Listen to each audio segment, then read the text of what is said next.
नमस्कार। स्कूल शिक्षा परिवार जयपुर राजस्थान से मैं अनिल शर्मा बोल रहा हूँ। आज दिनांक 17 मई को मैं आपको एक मैसेज देना चाहता हूँ। कोरोना बहुत भयंकर रूप ले चुका है, इसलिए सावधान रहें, सुरक्षित रहें। जान है तो जहान है। दूसरी चीज, आरटीई के पोर्टल भरने के लेकर जो शंकाएं थी वो लगभग हमने समाप्त कर दी है। तो आपसे निवेदन करूंगा कि आप पोर्टल भरें। भुगतान को लेकर कोई बड़ी दिक्कत नहीं आएगी, आएगी तो जो लड़ाई हम आज लड़ रहे हैं उस दिन भी लड़ लेंगे। मैं सरकार के पूरे अधिकारियों के इस मामले को लेकर संपर्क में हूँ। मैं चाहता हूँ कि पोर्टल भरें तो हम भुगतान की मांग करें, कोई दिक्कत आए तो लड़े। अगर हम नहीं भरेंगे तो भुगतान की मांग लेट हो जाएगी और उसका नुकसान लगभग हमको ही होना है। तीसरी चीज जो मैं ये कहना चाह रहा हूँ, कोरोना कब तक चलेगा ये अनिश्चित है।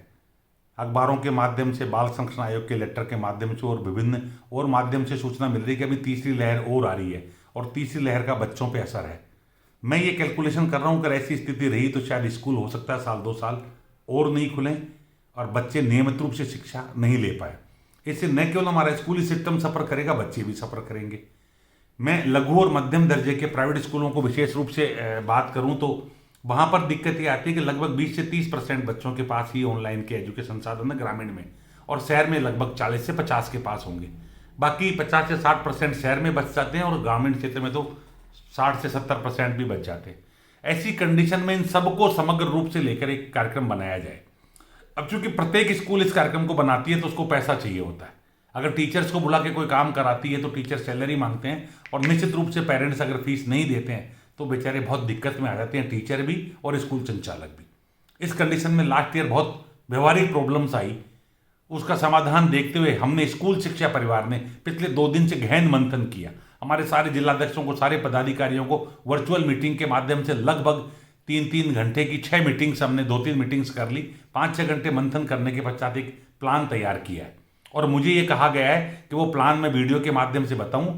इस प्लान को हमारे जिलाध्यक्ष प्रत्येक स्कूल संचालक तक भेजेंगे और स्कूल संचालक फिर जो रिपोर्ट देंगे उस रिपोर्ट के आधार पर एक फाइनल प्लान बनेगा और उसको इंप्लीमेंट करके हम अपने प्राइवेट स्कूलों को जो लघु और मध्यम दर्जे के उनको बेटर तरीके चला सके, शिक्षा को बचा सके, स्कूल को बचा सके। प्लान इस प्रकार का है, जयपुर में एक स्टूडियो बने जहां से हिंदी मीडियम और इंग्लिश मीडियम और शहर के इंग्लिश और हिंदी मीडियम के हिसाब से पढ़ाई हो, क्योंकि गांव और शहर का थोड़ा सा अंतर है। तो हिंदी मीडियम की स्कूल तो एक हो, एक ही क्लास चले, लेकिन इंग्लिश मीडियम शहर का अलग जो इंग्लिश टू इंग्लिश चलता है और गांव का इंग्लिश टू इंग्लिश और हिंदी जो मिक्स में चलता है, उस तरह का एक सेटअप तैयार हो जहां से सब्जेक्ट वाइज टीचर पढ़े। सुबह प्रार्थना भले घंटी बजे प्रार्थना हो, उसके पश्चात टीचर का डायलॉग हो बच्चों के साथ एक मोटिवेशन का, उसके बाद बच्चे जुड़े, बाकायदा बच्चे कपड़े पहन कर बैठे ताकि उनकी वीडियो रिकॉर्डिंग ढंग से आ सके और उनको बाकायदा एक सिलेबस तय करके पढ़ाया जाए। वो ऑनलाइन क्लास का लिंक बच्चों को दे दिया जाएगा। मैक्सिमम जो बच्चे जुड़ सकते हैं जुड़ेगा, उनका रिकॉर्ड यहाँ से आ जाएगा। उनकी जयपुर से ही टेस्ट होंगे, जयपुर से ही उनके एग्जाम होंगे, जयपुर से उनको होमवर्क दिया जाएगा और चेक करने का सिस्टम अगर संभव हो सका तो जयपुर के लेवल पे अथवा स्कूल के लेवल पे हो सकेगा। इन दोनों मिलकर हम इसको कर सकेंगे।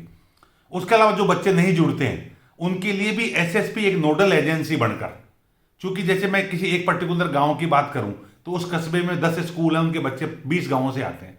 अब प्रत्येक स्कूल 20 गांवों में नहीं टीचर भेज सकता, तो हम कुछ कॉमन टीचर्स एसएसपी के बैनर नीचे सेलेक्ट करेंगे आपकी वहां की टीम बनाकर, और वो 1-2 टीचर्स मिलकर वहां जब गांव में जाएंगे, बाकी जितने भी हमारे प्राइवेट स्कूल के बच्चे उनको बैठाएंगे, उनको काम कराएंगे, उनको वर्क देंगे। उनको क्या देना ये हमारी जिम्मेदारी है।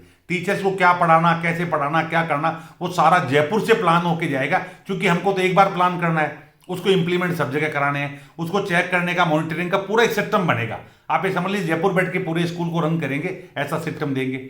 जो बच्चे नहीं जुड़ रहे उन बच्चों को कैसे मोटिवेट करना है, क्या करना, उनके लिए क्या प्लान बनाना है, क्या वीडियो बनाना है, क्या चीज करना है, वो एक टीम काम करेगी। और एक टीम काम करेगी फीस उगाही का सिस्टम करने के लिए। इन चारों चीजों के लिए 2 या 3-4 टीम बनाई जाएगी।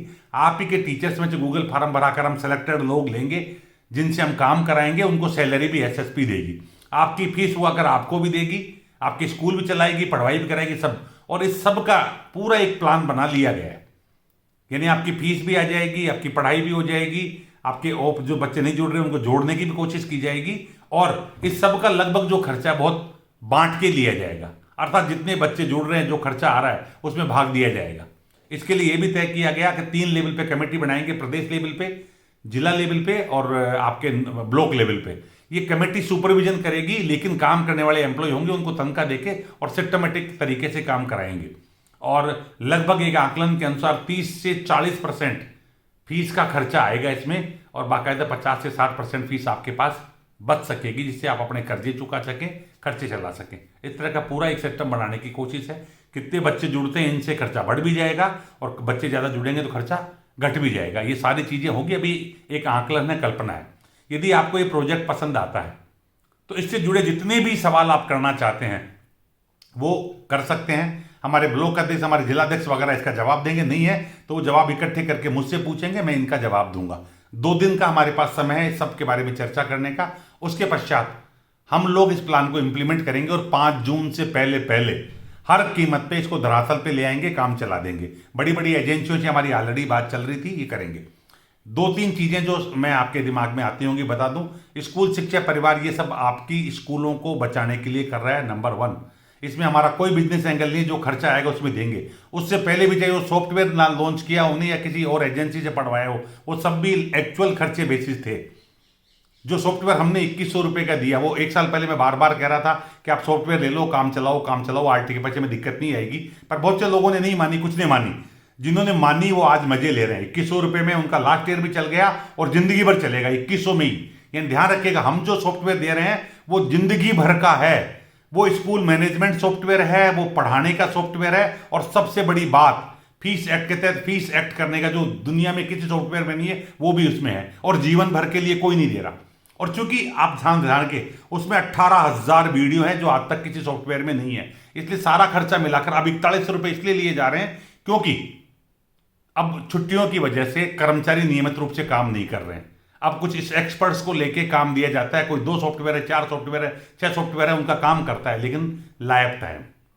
सो कोई सॉफ्टवेयर से तुलना कर ही नहीं सकता कि कोई भी आदमी अगर साल भर का 2 साल का दे रहा है तो वो इस सॉफ्टवेयर से तुलना नहीं हो सकती। इसमें जो सुविधाएं, जो विशेषताएं हैं वो दूसरे सॉफ्टवेयर में संभव ही नहीं है। और फिर किसी ने संभव कर भी दी तो बहुत सारी नई नई चीजें जो आती जाएगी, जैसे फीस एक्ट नहीं है, मैं कह रहा हूं ना आपको। 18,000 वीडियो नहीं है, मैं कह रहा हूं ना आपको। कोई आपके बना के डालेगा तो अपने तरीके से, खैर जो भी हो, ये सब चीजें हैं। ऐसे ही जो हम ऑनलाइन एजुकेशन देंगे वो दुनिया दे ही नहीं सकती उस कीमत पे, क्योंकि हम व्यापार नहीं कर रहे, बिजनेस नहीं कर रहे। स्कूल शिक्षा परिवार संगठन आपको मजबूत करने के लिए ये सब कर रहा है। छोटी मोटी बातें चलती रहती है। मैं आपसे 2 चीज फिर कहना चाहूंगा। मेरे वीडियो को ध्यान से सुने, प्रत्येक स्कूल संचालक तक पहुंचाएं, अधिक से अधिक लोगों को जोड़ो, और ताकि कम से कम खर्चे में हम स्कूलों को रन कर सकें, ताकि ना आरटी के पैसे के टाइम में दिक्कत आए, ना बच्चों को पढ़ाई के टाइम में दिक्कत आए, ना बच्चों को प्राइवेट स्कूल छोड़ के सरकारी में जाने की दिक्कत आए, और ना कोई पेरेंट को, किसी को ये लगे कि प्राइवेट स्कूल कुछ नहीं कर रहा और आपको मिनिमम खर्चा हो। देखिए, इसमें हमारे टीचर्स को नाराज और निराश होने की जरूरत नहीं है। हम जो बाकी सारे काम कराएंगे वो टीचर्स से ही कराएंगे। अब ये जरूर है, इस कोरोना काल में हमारी अभिभावकों की स्थिति यदि खराब हुई है तो हम खर्चों को जितना सीमित होंगे उसी के अनुसार फीस तय करके और इसको नए सिस्टम से लाएंगे जब तक कोरोना चलेगा, जब तक। और बाकी टीचर्स को ट्रेनिंग देकर हम इतना मजबूत कर देंगे कि जब कभी स्कूल खुले तो टीचर और बेटर तरीके से काम करें, और स्कूलों को भी एक बेस्ट टीचर जो जयपुर में बैठा है वो गांव में उपलब्ध हो सके। नई नई चीजें जो शहर के बच्चों को स्कूल, बड़े बड़े स्कूल सिखाते हैं, वो गांव के बच्चों को भी चीजें मिल सके, उनमें संस्कार परिवर्तन हो सके, उनको नई जानकारियां मिल सके। ये सारी चीजें हम कर रहे हैं। निश्चित रूप से आपसे आशा है कि आप इस पर चर्चा मंथन करें, निष्पक्ष दिमाग से करें। जो नई जानकारी जोड़ सके मुझे बताएं। ऐसा कोई एजेंसी कर रही है तो उसको भी हमारे नंबर दें ताकि हमसे बात कर सके। मेरे नंबर है 9667550209। अच्छा, जो एजेंसियां इस क्षेत्र में काम कर रही है वो हमें इससे संपर्क करें ताकि हम सबको इकट्ठा लेकर कॉमन बिड करेंगे, और जो कम पैसे में अच्छी दे सकेगी वो पूरे राजस्थान के लिए हम चयनित करेंगे और अपनी वेबसाइट पर डालेंगे और उससे साल भर सर्विस लेंगे। एक चीज और बता दूं मैं दोस्तों, स्कूल शिक्षा परिवार यदि किसी एजेंसी को अधिकृत करता है तो ध्यान रखो सिर्फ मैं कर सकता हूं, बाकी हमारे पदाधिकारियों में किसी को कोई अधिकार नहीं है किसी एजेंसी को अधिकृत करने का। नंबर 1। नंबर 2, उससे जो आय होती है वो हमारे एसएसपी के अकाउंट में जमा होती है, जिससे एसएसपी के खर्चे चलते हैं। आपसे कोई मेंबरशिप नहीं ली जाती, इसलिए उससे खर्चे चलते हैं। उसमें कम पड़ता है तो हम लोग मदद करके डालते हैं, ज़्यादा होता है निकाल लेते हैं। अभी तक ऐसा नहीं हुआ कि ज़्यादा आया और निकालने की जरूरत पड़ी हो। बहुत सारे खर्चे ओपन होते हैं, बहुत से खर्चे चौपे होते हैं, ये सारे खर्चे उससे होती है। इसलिए एसएसपी द्वारा बताए गए प्रोडक्ट को अगर आप लेंगे तो आप एसएसपी की डायरेक्ट इनडायरेक्ट मदद कर रहे हैं। इतना ध्यान रखें। जय हिंद, जय भारत।